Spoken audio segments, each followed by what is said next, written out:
नमोऽयं विष्णुपदाय कृष्णप्रेष्ठाय भूतले श्रीमते भक्तिसिद्धान्त सरस्वतीनिति नामिने श्रीवार्षभानुविदेवी गौद्वैताय कृपाद्वये कृष्णसम्बन्धविज्ञान दायिने प्रभवे नमः।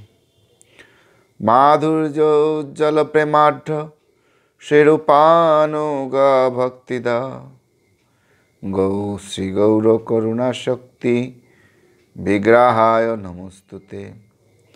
नमस्ते गौरवाणी श्रीमूर्ताय दिनतारिणे रूपानुग विरुद्ध प्रसिद्धांत धांत हारिणे।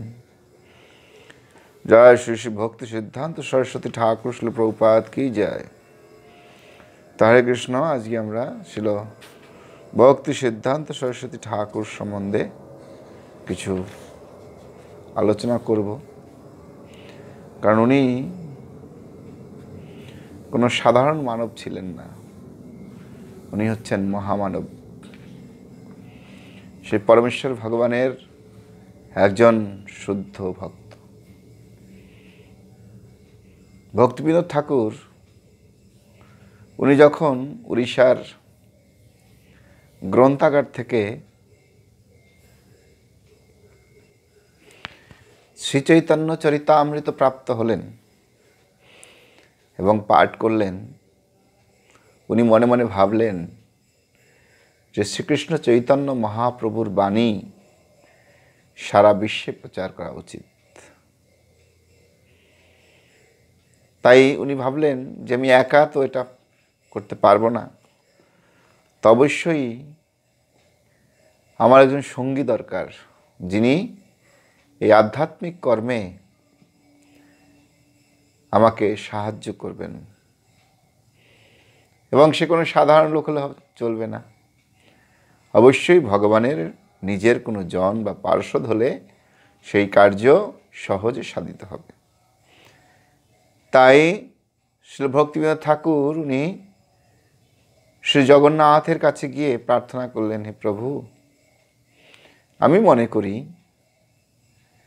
যে আপনার এই চৈতন্য লীলার যে বাণী বা শিক্ষা, এটা সারা পৃথিবীতে প্রচার হওয়া উচিত, আর সেজন্য আপনি আমাকে সাহায্য করুন এবং আপনার কোনো প্রিয় পার্ষদকে আমার কাছে প্রেরণ করুন, যাতে তিনি আমাকে এই শ্রীকৃষ্ণ চৈতন্য মহাপ্রভুর বাণী প্রচার করায় সাহায্য করেন। তখন জগন্নাথের আজ্ঞামালা উনি প্রাপ্ত হলেন এবং পরম সন্তুষ্টির সঙ্গে গৃহে ফিরে এলেন। এবং কিছুদিন পরে ওনার পত্নী ভাগবতী দেবীর কাছ থেকে উনি একজন আদর্শ সন্তান প্রাপ্ত হলেন। তো তার নাম ছিল বিমলা প্রসাদ। কারণ জগন্নাথের প্রসাদ প্রথমে বিমলা দেবীর কাছে যান, আর বিমলা দেবী থেকে আনন্দবাজারে আসেন। তো সেই হিসাবে ভক্তিবিনোদ ঠাকুর তার পুত্রের নাম রাখলেন বিমলা প্রসাদ। উনি 1874 খ্রিস্টাব্দের বাংলা 1280 বঙ্গাব্দের 6 ফেব্রুয়ারি শুক্রবার মাঘী কৃষ্ণা পঞ্চমী তিথিতে আবির্ভূত হন। তো উনি ভক্তিবিনোদ ঠাকুর বিমলা দেবীর প্রসাদ দ্বারা শিশুর অন্নপ্রাশন করিয়ে নামকরণ করলেন বিমলা প্রসাদ।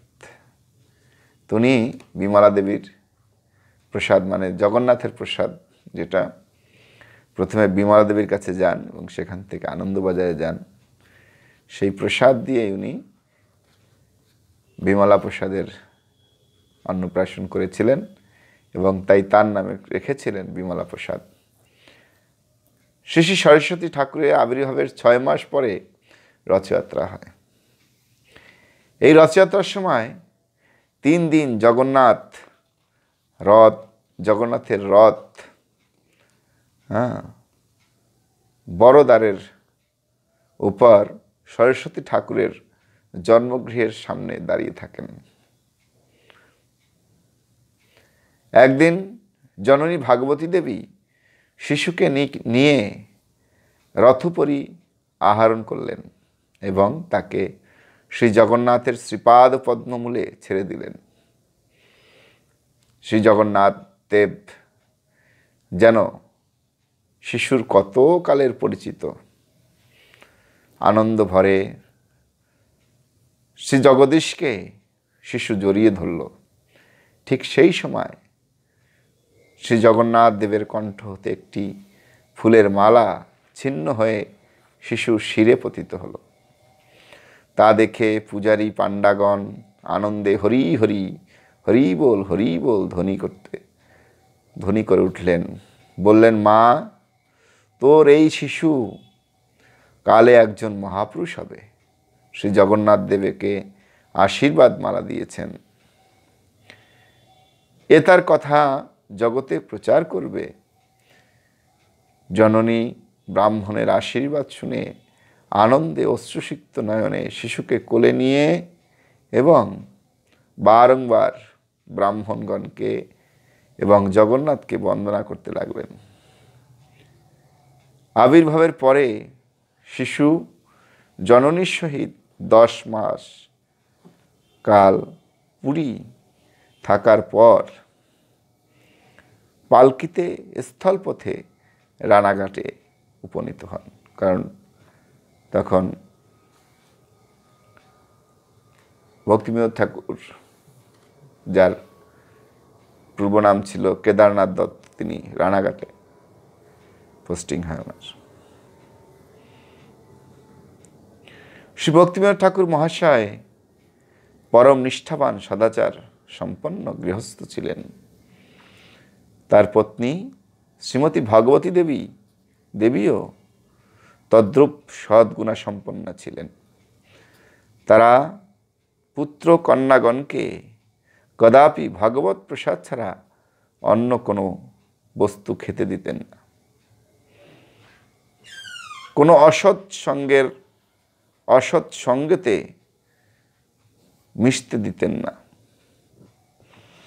1881 সালে কলকাতার রামবাগানে ভক্তি ভবনে ভিত্তি খননের কালে এক কুর্মদেবের মূর্তি প্রাপ্ত হয়। 7ম বর্ষ বয়স্ক সরস্বতী ঠাকুর শ্রীল ভক্তিবিনোদ ঠাকুর মহাশয় শ্রী নাম ও মন্ত্র দিয়ে সেই কুর্মদেবের সেবা করার নির্দেশ দিয়েছিলেন। 1884 সালে 1 এপ্রিল ভক্তিবিনোদ ঠাকুর মহাশয় শ্রীরামপুরের সিনিয়র ডেপুটি ম্যাজিস্ট্রেট হন। এই সময় সরস্বতী ঠাকুরকে শ্রীরামপুর হাই স্কুলে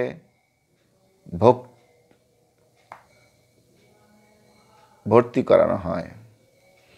তিনি যখন 5ম শ্রেণীতে অধ্যয়ন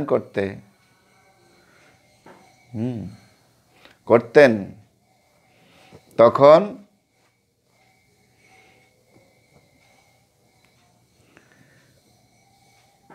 বিকুন্তি বা বৈকুণ্ঠ নামে এক নতুন লেখার প্রণালী আবিষ্কার করেন।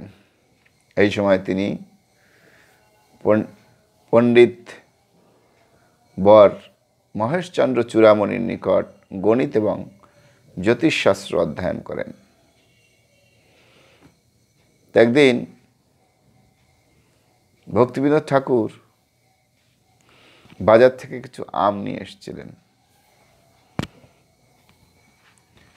এবং ঘরে রাখলেন।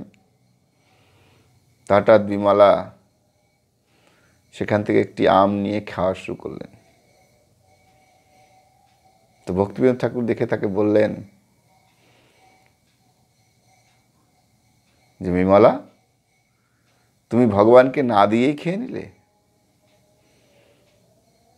তো বিমলা প্রসাদ তার ভুল ধরতে পারলেন এবং তিনি বললেন যে আজকে থেকে আমি আর জীবনেও কোনোদিন এই আম খাবো না। তাই ভক্তি সিদ্ধান্ত সরস্বতী ঠাকুর তার জীবদ্দশায় তারপরে কোনোদিন এই আম নামক বস্তুটি গ্রহণ করেননি। তবে ভক্তিবিনোদ ঠাকুর, ভক্তি সিদ্ধান্ত সরস্বতী ঠাকুর বা বিমলা প্রসাদ ছিলেন অত্যন্ত তেজস্বী এবং তপস্বী পুরুষ। তিনি যা প্রায়ণ করতেন তাই করতেন। এভাবে উনি ওনার যে দীর্ঘ ব্রহ্মচারী জীবন পালন করছেন এবং অধ্যয়ন করছেন। তো একদিন ভক্তিবিনোদ ঠাকুর এবং তার যে সরকারি যে, তো উনি এবং ভক্তি সিদ্ধান্ত সরস্বতী মানে বিমলা প্রসাদকে নিয়ে অনেক তীর্থ ধাম সব কিছু দর্শন করেছেন এবং আমরা এভাবেই প্রত্যেক দিন অল্প অল্প করে এই ভক্তি সিদ্ধান্ত সরস্বতী ঠাকুরের আলোচনা করব। কারণ উনি একজন মহান বৈষ্ণব। ওনার জীবনী শুনলে আমাদের জীবনে ভক্তি আসবে, আমরা অনেক কিছু শিখতে পারবো। এই না ধারাবাহিকভাবে করতে পারবো না, আমি মাঝে মাঝে আপনাদের সময় পেলেই এই ভক্তি সিদ্ধান্ত সরস্বতী ঠাকুরের কথা শোনাবো। হরে কৃষ্ণ।